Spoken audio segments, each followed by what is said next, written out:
Today, we're thrilled to have with us three experts to talk about trade, China, the WTO, the TPP, the CPTPP, and other trade alliances. Our guests are Ronald Kirk, Senior of Counsel at Gibson, Dunn and Crutcher, and the United States Trade Representative in the first Obama administration. He is also a former mayor of Dallas. Clete Willems is a partner at Aiken Gump. He previously served in the Trump White House as Deputy Assistant to the President for International Economics and Deputy Director of the National Economic Council. And Chad Bone is the Reginald Jones Senior Fellow at the Peterson Institute for International Economics. We'll hear from each of the panelists and then have plenty of time for Q&A. You can raise your Zoom hand or put a question into the Q&A text function. And please tweet today at #NPFTrade. So welcome all. I'm thrilled to have you here this morning. We're going to talk about trade, primarily trade alliances, but China is a big part of that, and so we'll just kind of take it from there. We're gonna go to Ambassador Kirk first, and he's going to talk kind of about what his mindset was coming into the USTR position at the top of the Biden administration, and then give some comparisons to how things look right now. And then we'll go to Clete Willems, and then we'll go to Chad Bone. But for now, I want to welcome Ambassador Kirk, and hope you can kind of give us the mind frame of what the USTR does and what you are seeking to do at the top of the the Obama administration. Good morning, Chris. Thank you for having me. Clete, good to see you again. And Chad, always good to be with you.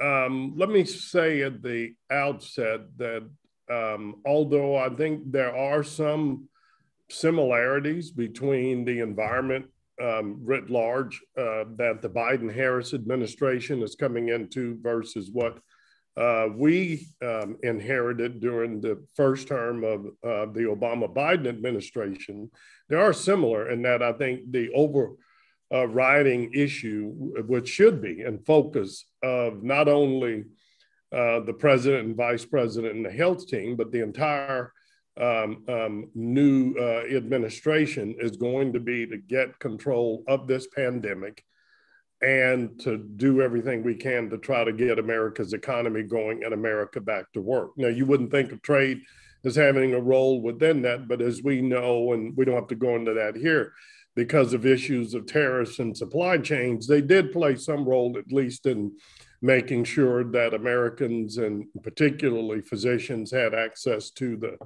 supplies and technology they needed to combat that. But I said that the administration, the president and vice president will spend all of their time on this pandemic and the economy, which gives the foreign policy team a pretty broad runway to begin the later grounds for what will be the administration's policy objectives later. In the business world, I think it is more easily the principle that who's on the bus is more readily acceptable than we think of in governmental terms, but I would think it's the same. In government, we put it a different way, that personnel is policy. And I think for those that want to see the administration take a more collaborative approach to some of these bigger issues that we're going to talk about and that Chad's written about extensively, you should be comforted that the president has put together such a seasoned professional team from a very skilled trade negotiator and litigator in Catherine Tai at USTR, to Secretary Blinken.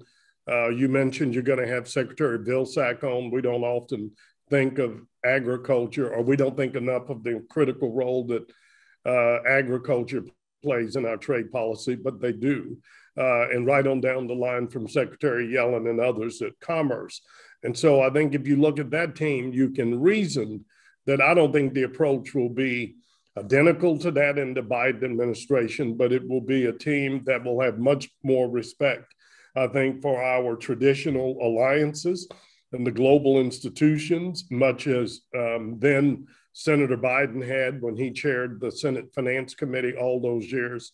And I think we've seen evidence of that, Chris, already, and how quickly The president has moved to re-engage on everything from climate change and NATO, and more critically for this audience, the administration moving last week to drop our objections, which I think embarrassingly so, really being the only country that blocked the appointment of the new Director General of the World Trade Organization in Minister Okono-Iweala, who is supremely qualified for that. All of those at least signal a difference in approach. But as we will get to later in the conversation, we're still going to have our challenges ahead. I mean, you saw the statements from Merkel and others that while they welcomed the United States back to this traditional trade alliance that we have, particularly as we're going to get to how we might confront China, we still have work to do. You know, I like to, as a former mayor, I tend to speak it more colloquially, but I tell people it's kind of like, you know, having a dust up with your spouse and you have a little bit of a breakup and they take you back, but you know everything's not all right. There's going to be quite a bit of period of time of having to go back and earn that trust. And that's what we're going to have to do. But I think we have a team in place to do that. I think in the interim, Ambassador Tai will use that time wisely, one, to, you know, obviously introduce herself, reintroduce herself as an ambassador, not as a staffer, and that is important.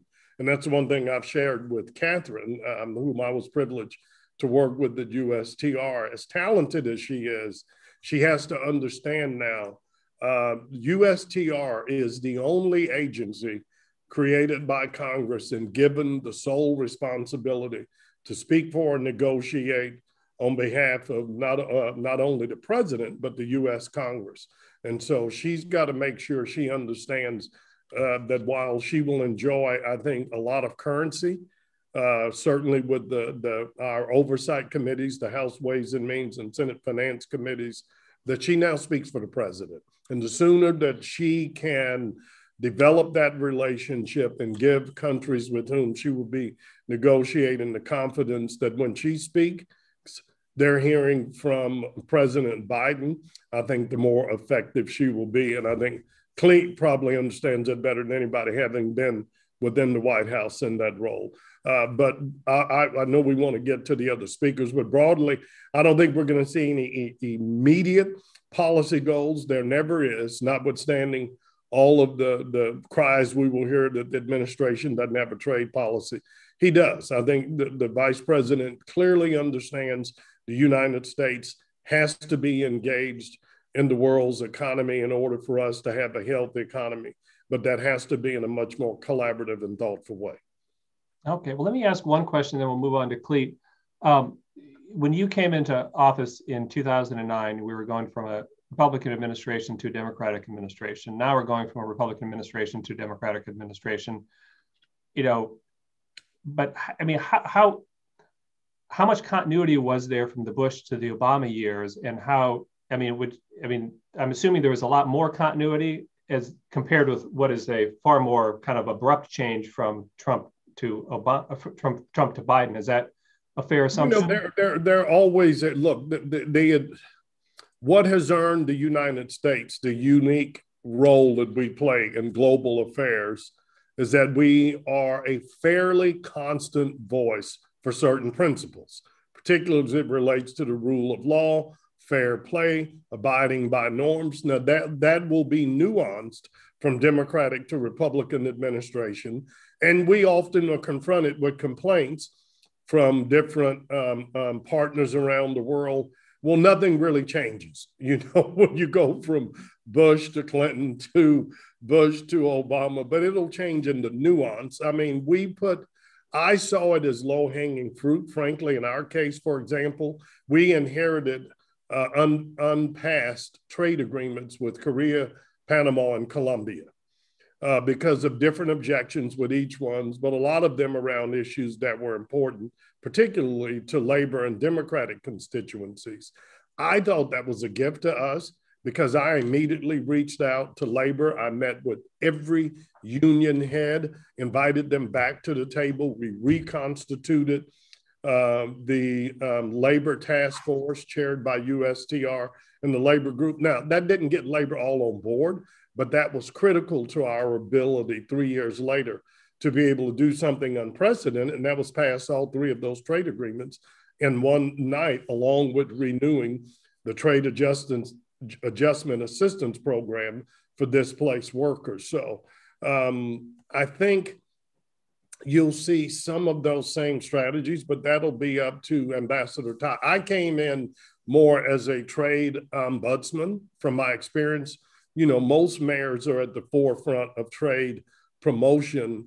Ambassador Tai represents that generation, that universe of trade secretaries like, say, Carla Hills and Sue Schwab and others that are trade technicians. So I had to spend my time sort of learning the trade language. I think Ambassador Tai will need to learn the politics of trade so that we can navigate all these different constituencies out there. But I saw it as an opportunity to begin to build those coalitions that we would need to move forward our trade agreement. And we also used it as an opportunity to make a commitment to address the one issue we heard from both those who were critical of our trade policy and those who benefited from it, that they wanted a much more stronger enforcement initiative, particularly among our allies that they thought were taking advantage of us. I know we tend to always think that was China, but interestingly enough, one of the things we talked about, Chris, I sat down with my legal team and did a review of every trade dispute that we had outstanding. Overwhelmingly, the largest number of them were with the European Union. Now, that did not surprise me. That's our oldest, most trusted trade partner. And over a relationship that long, you're going to have disputes. But I thought it was important to get our team to understand we needed to do everything we could to resolve these more quickly, that having a 14-year beef, no pun intended, with the European Union over cattle. And I asked my team, I said, how many of these guys do you think are still in business? These aren't Boeing and Facebook. These are small businesses. So anyway, we used that time to try to build up our enforcement creds. And eventually that led us to the successful track record we had of bringing more suits against China and being successful with all of those, which is why it's critical the U.S. has moved to restore and begin to work with the WTO, particularly to make the appellate body even more relevant, because we're going to need it. Okay, well, that's a perfect segue to Cleet Willems. Cleet, can you tell us, what was the Trump administration's objectives with the WTO, and what has changed since then, and how much is the Biden administration be facing the same WTO challenges as the Trump administration did? So good morning. Turn it over to you. Sure. Good morning, and I'd be happy to do so. And I want to say, I think I can dovetail on my old boss, Ambassador Kirk's answer in a couple different ways. And I fundamentally agree with him. And the point that he was making is that there's generally a lot of continuity in U.S. trade policy from one administration to the next. I think if you look at some of the hot button issues out there, this is one of the least partisan. And I think as you look at the WTO, I think you're going to see that once again. Now, yes, absolutely, there will be shifts in rhetoric. There may be shifts in tactic. And I think that the Biden administration will give the overall approach of being more committed to multilateralism. But when it comes down to the nuts and bolts in terms of what's working at the WTO and what's not, and what needs to be fixed, you're going to see a lot of overlap. So let me go through that quickly and give you some predictions of how I think the Biden administration will deal with some of these things. The place to start is to think about what is the WTO supposed to do? Three things. We call them the three pillars.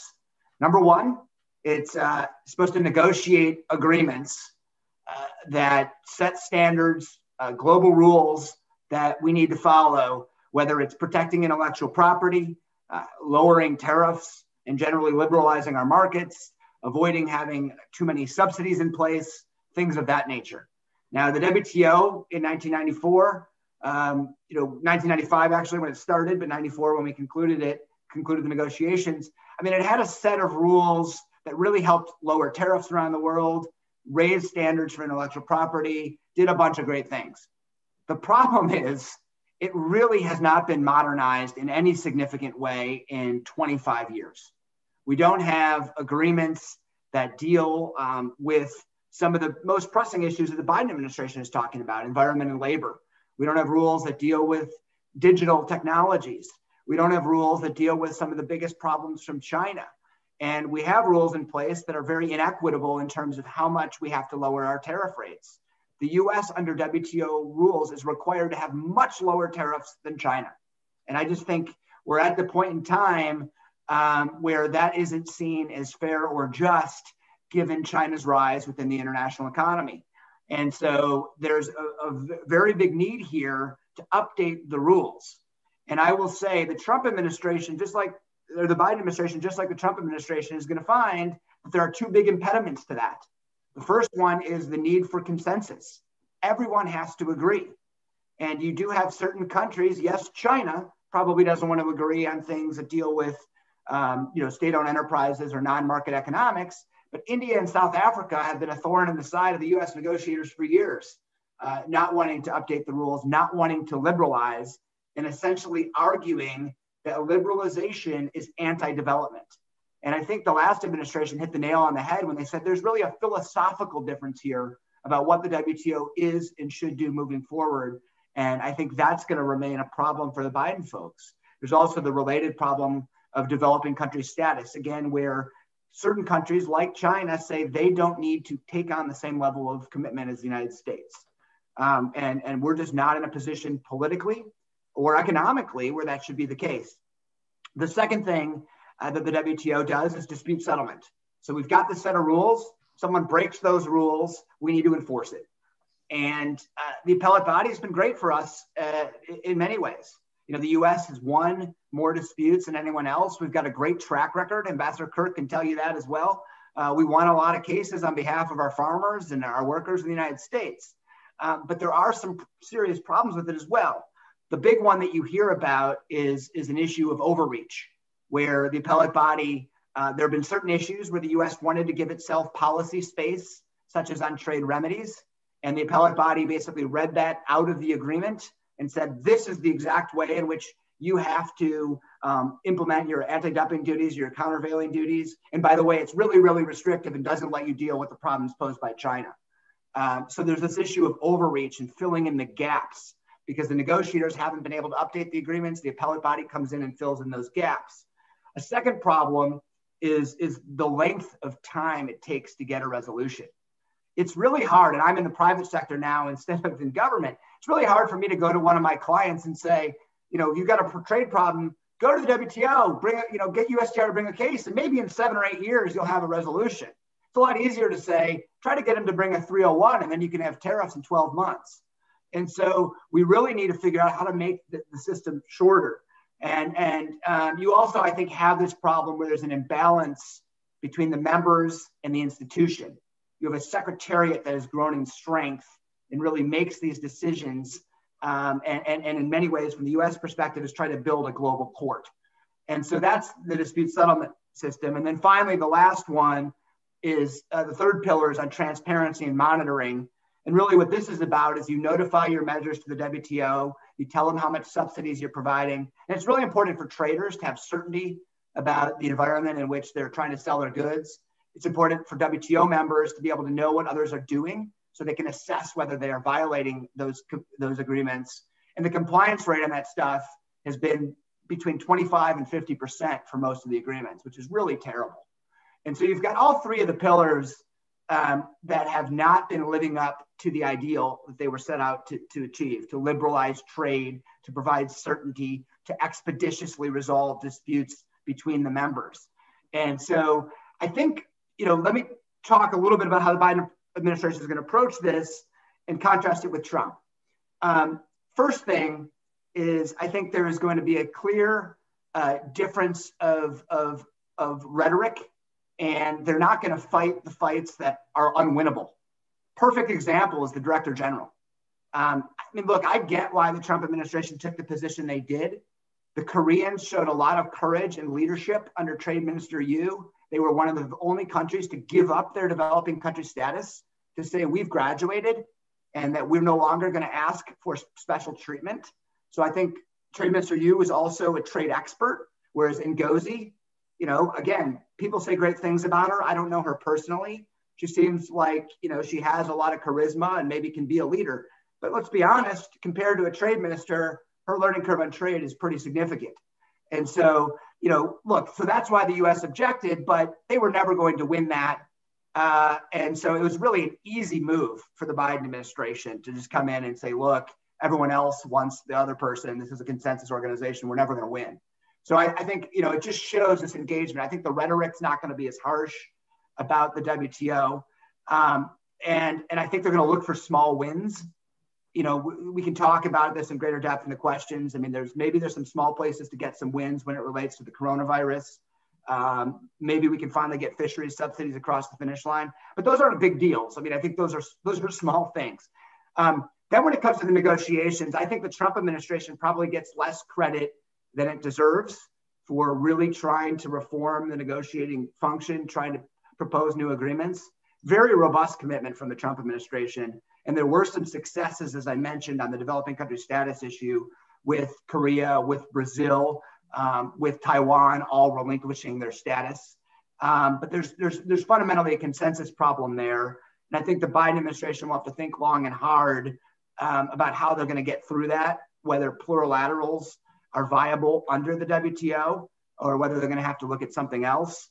And I do think that's going to be one of the hardest areas. And again, we can get into greater depth what they're going to do. I would say in that area, probably going to be more or less a continuation of the Trump approach, which was robust. One thing they're already signaling is that they want to renegotiate the government procurement agreement to make sure that they can have more robust Buy American proposals. I think it's going to be a very hard negotiation. Dispute settlement, I think this is where you will see a shift in tactics, but not a shift in strategy or objective. And I think we got a taste of that yesterday, where the USTR at the dispute settlement body hearing in Geneva said point blank, we have systemic concerns about the appellate body. Therefore, we are not going to lift the objection to the appointment of new appellate body members. And so there again, you have a continuity in policy. I think where they will be different is they will put ideas on the table in a way that the Trump administration did not. But in terms of overall objective, there's continuity. And I like to remind folks that the first block of an appellate body reappointment happened during the Obama administration in 2016. This wasn't just a Trump thing. You know, finally, transparency and monitoring, again, I think a similar approach to the Trump administration, which is to try to get more compliance with those. So let me just conclude in just saying, look, the theme I'm giving you is you're going to have continuity and objectives. These are bipartisan concerns. I think you're going to have a much more friendly and welcoming rhetoric. I think you're going to have symbolic actions to show engagement. I think you're going to have attempts at small victories to build momentum for the multilateral system. But I think at the end of the day, the Biden administration is going to run into the same roadblocks that Ambassador Kirk talked about. And they're going to come from places like China, who doesn't want to have more market-oriented policies. They're going to come from places like India and South Africa, who do not believe that trade liberalization is good for development. And I think they're going to have to decide what they want to do. And this brings me to what I see as one of the biggest tensions in the Biden administration's policy right now. And that is this notion that they want to set the rules. They want to work with allies, set global rules for trade, but that they don't want to negotiate new trade agreements. And they can try through the WTO for a while, but I think ultimately they're going to reach the conclusion it's really, really hard at the WTO, and we've got to find ways outside of the WTO to put pressure on the WTO. And that's going to bring us to everyone's favorite, the TPP, which quite frankly, I get it. It's politically difficult, but if you want to do this, that is your instrument.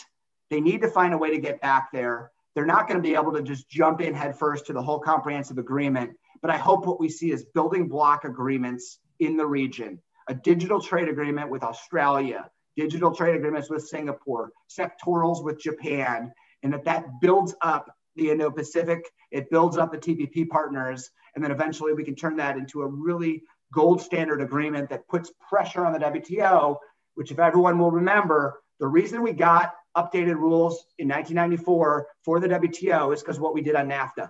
And so I think that ultimately that is the playbook to fixing the WTO. So I'll stop there. Okay, well, thank you much.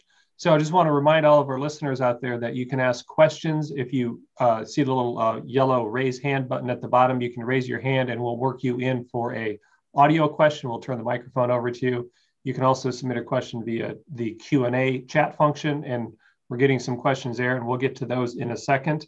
But first, we want to hear from Chad Bone, who's going to kind of talk about the what he calls the collective action issue, or collective action problem, and how nations around the world are going to work together or not work together on trade alliance issues. So Chad, I'll turn it over to you.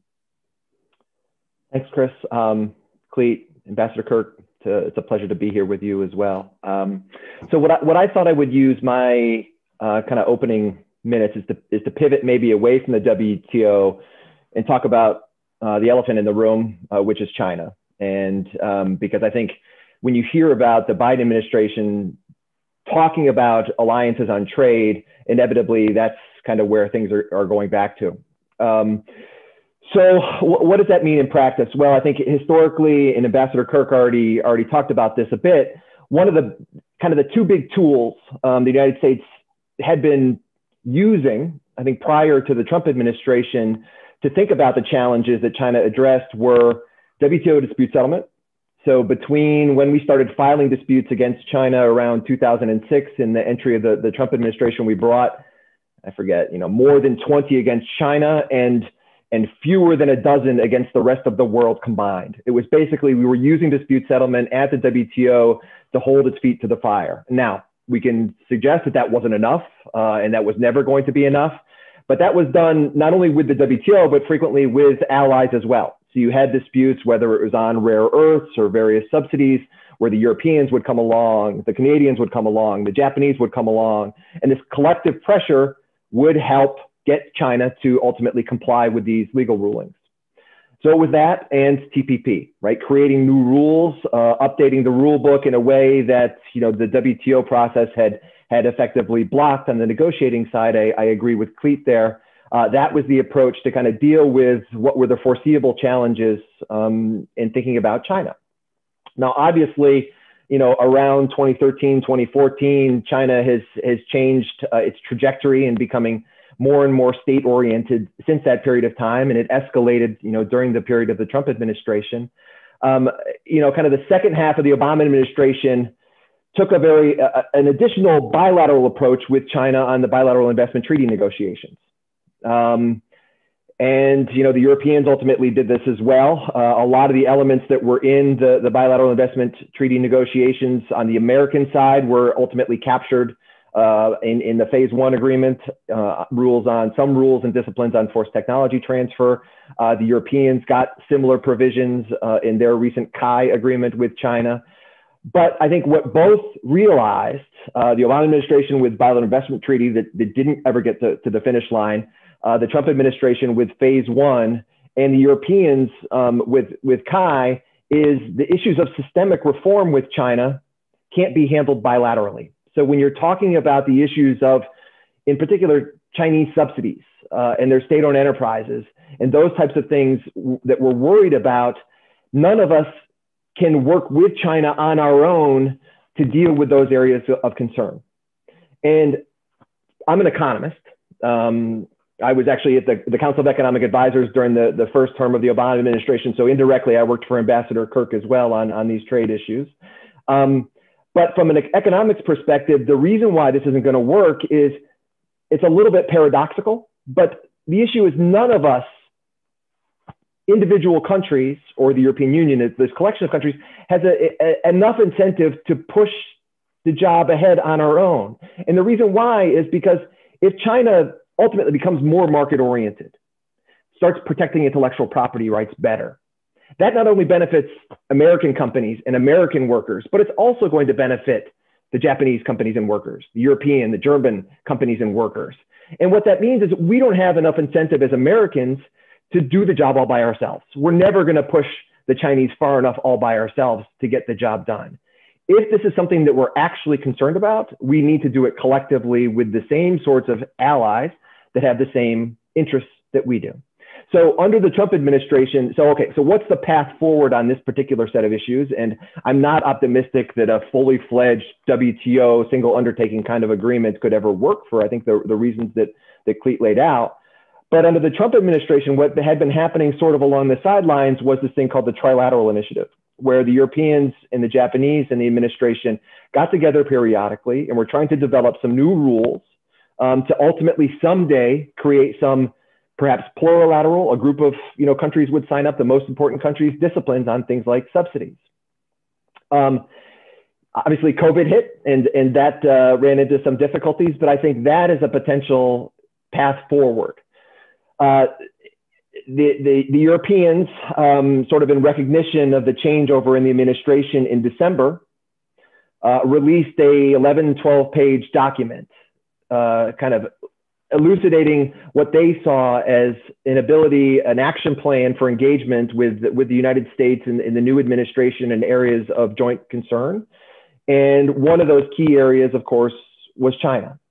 So they proposed, working together on these issues of subsidies, industrial subsidies in particular, but also going further than that, working on areas of common concern on technology, on export controls, say. So if you're thinking about semiconductors and 5G and those types of issues,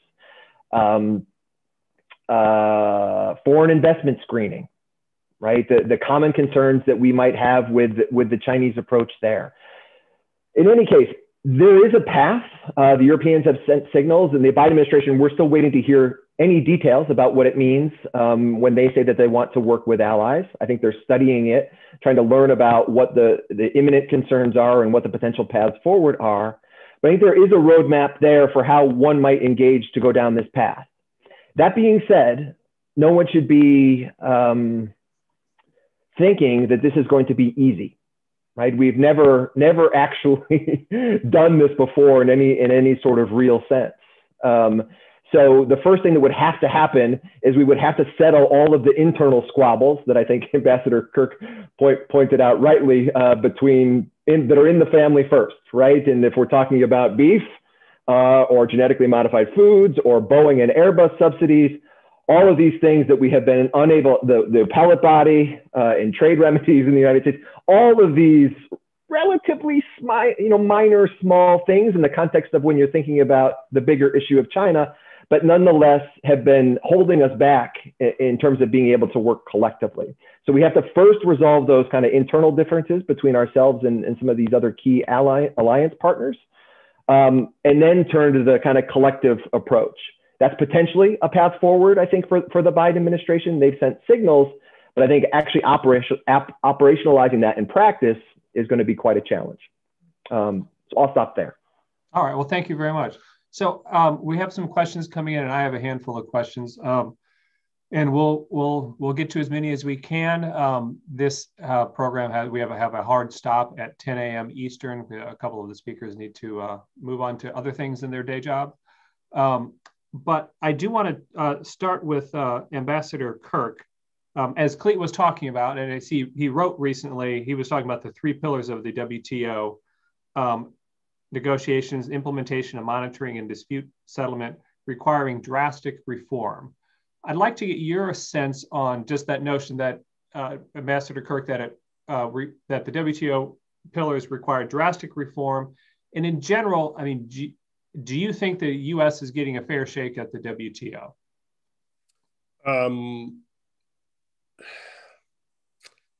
Could be, I could argue, yeah, well, one, I certainly agree with Clete. I don't know that I'd use the word drastic, but they need reform. I mean, look, I'm a Texan. I was blessed to become mayor of Dallas 6 months after NAFTA went into effect. No state has benefited from not only NAFTA, but trade any more than the state of Texas. But I was one of those leading proponents that after 25 years, NAFTA needed modernization. I mean, we don't drive the same kind of cars with the same safety features that we did 25 years ago. We certainly don't use technology These institutions need reforming, they need modernizing, they need updating.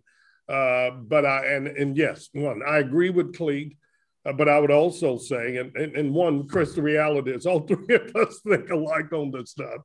I agree with Cleet. The reason that we launched, or at least I won't say launched, we were privileged to make the decision for the U.S. to go down the path of negotiating the Trans-Pacific Partnership and others. And I argued with my colleagues at the WTO all the time that for the reasons, I'll try not to be duplicitous, that Cleet said, you're just not going to get agreement among 150, plus countries, and waiting for the Doha angel to come down, I thought was a waste of time, that we needed to get points on the board. I saw TPP as a path to doing that. So the WTO does need reform. It is going to be difficult. And I think I agree wholeheartedly with Cleet that in the interim, the U.S. can't just sit and wait for that to happen. We have to be more thoughtful about how we use these other multilateral tools to be able to do that. Where I might differ with Cleet, I'm much more of my experience as a mayor, the chance to do big things comes along infrequently enough that you've got to reach for as much as you can. And so I'm just not a big believer. As hard as it is to get trade matters through our Congress, the thought of doing building blocks 4 or 5 to get to TPP, at some point, we're going to have to come to a realization it is still the most efficient tool that we have, first of all, to help keep our economy rooted in one of the fastest growing parts of the world, but also as a strategy, a part of that containing China. And I do want to say one other thing, and I agree with Chad totally. I think it was, for many of us, it was too easy to say, oh my God, the Trump administration is just, a bull in a china shop. They're bungling all of this.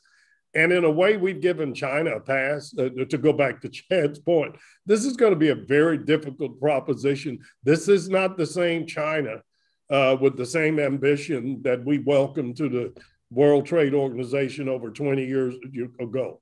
This is a China that has taken a decidedly different turn as it relates to modernizing and liberalizing their economy.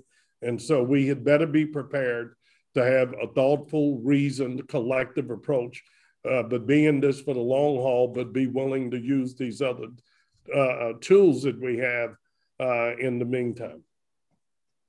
Okay. So we've got a couple of questions coming in here.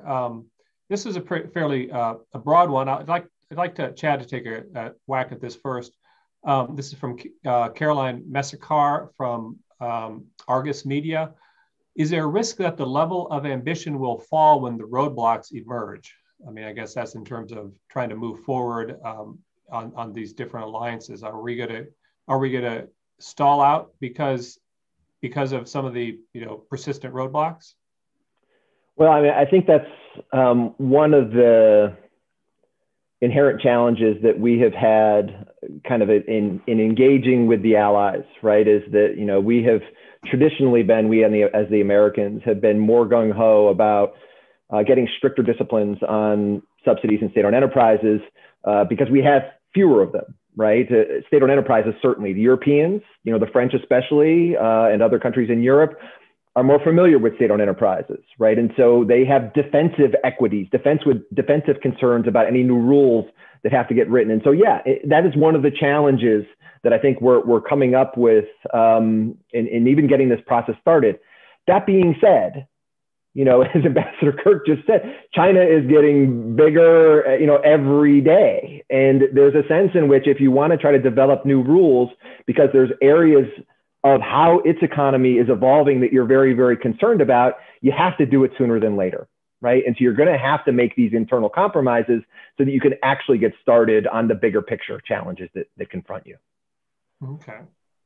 Can I jump in on this for a second? Yeah, because I want to first endorse Chad's remarks about systemic reform can't be handled bilaterally. I mean, I agree completely.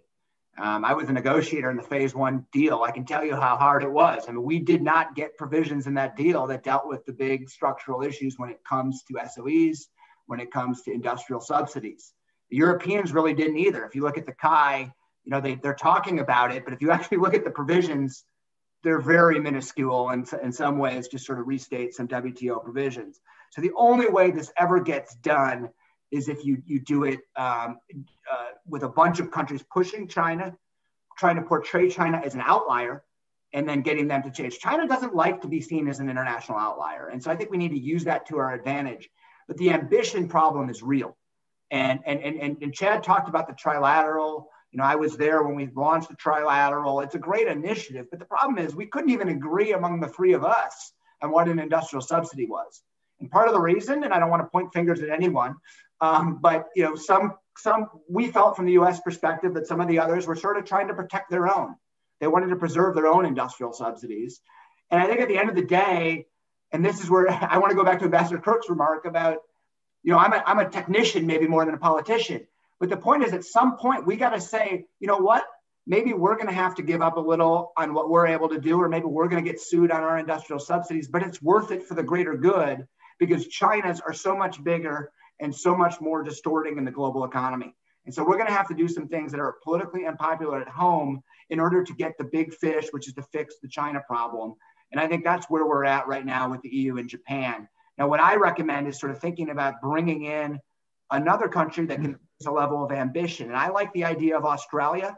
I just think there's someone who has shown ambition on these issues. They're going down this path with China right now, and they might help us, help us expand our level of ambition and try to get to results. So just want to throw that out there. And if I could, Chris, I know you've got other questions. I think the other thing, look, we've been at this long enough. The advantage of having a team like this, which I love this, and thank you. I mean, you've got the technician, you've got more the politician, you've got the sort of thought leader in Chad.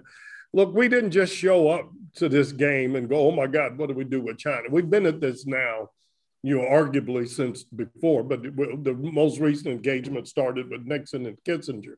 We know our opponent, but we can also be thoughtful and about what's the environment most conducive for China to be able to take any of these steps. One thing I do know, it isn't going to happen with the U.S. coming and slamming the table and saying, you're doing it, we made you do it. Because not just China, no country's going to do that. And so, I mean, I think it argues for Chad's approach that it has to be done collectively, has to be done in a spirit. When we have seen China take steps, Cleet, whether you think of them as small or incremental, they have been when it was part of a broader engagement and they could, quote unquote, save face. And I think we've got to be smart enough, tactical enough to realize if that's what it takes, that's the approach that we're going to have to take. Okay. So I got another question here, but first, Chad, you and Cleet both mentioned CHI. Chad, could you give us the 30-second definition of what CHI is? Yeah, so CHI is the Comprehensive Agreement on Investment that the European Union just signed at the end of 2019 with China. And so it's kind of like a bilateral investment treaty. It's got essentially China to agree to open up some of its financial services markets to European firms, the same kind of stuff that Cleet got for us in the phase one agreement. China agreed to some, minor disciplines on subsidies, but for services, and it was mainly on notifications. So and then China says it will do more things to abide by, labor regulations in the ILO, and I think that's where it's going to be politically controversial in Europe to getting this thing passed. But it's kind of it's an investment agreement, not a trade agreement. And it was in many respects just kind of leveling what the Europeans got relative to what the United States got in the phase one agreement. Okay, good to know. All right. So next question is from Stephen Overly of Politico. I'm going to throw this one to Ambassador Kirk first. There's a lot of discussion about foreign policy, including trade, needing to serve the middle class, and that being a departure from past administrations. How different will Biden's trade approach be from both Trump and Obama in this regard? Well, I think given just to some degree, we all bring our own personal narratives and stories and rationales for why we do public service. I think for President Obama, much to a lot of people's surprise, they forgot the fact this is a kid that's a true internationalist. He's raised all over Southeast Asia, spent as much time in Indonesia as he did anywhere else. He very much embraced that. Really, I think, fueled his desire to not turn away from Europe, but to realize the unvested potential we had in being a Pacific power as well. Joe Biden is who he says he is. He's a man of the streets. We've heard him give the speech a million times about being the guy from Scranton. I think he is more strongly bonded in that looking out for the middle class.